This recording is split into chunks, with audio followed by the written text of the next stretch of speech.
saciou a minha sede e me deu a salvação. Perdoou os meus pecados com o poder da oração e me deu autoridade para ser um campeão, vencer todas as barreiras com o poder da oração.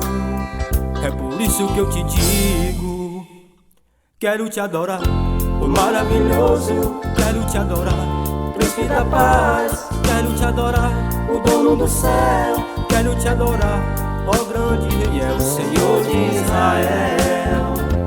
É sempre assim, forte sem fim. Ele é o Senhor, Ele é o Senhor. Se tem crente na fornalha, o fogo não vai queimar. Se a muralha está na frente, ela vai se abrir.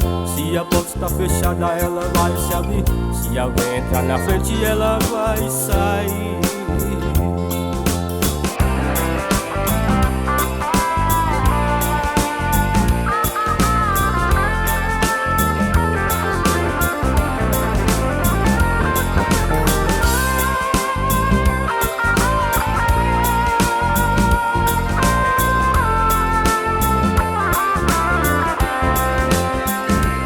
É sempre assim,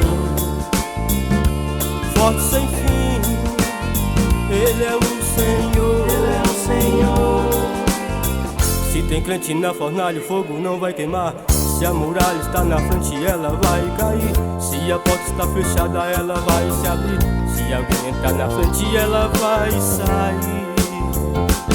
É sempre assim, forte sem fim. Ele é o Senhor, Ele é o Senhor, Senhor de Israel. Aleluia.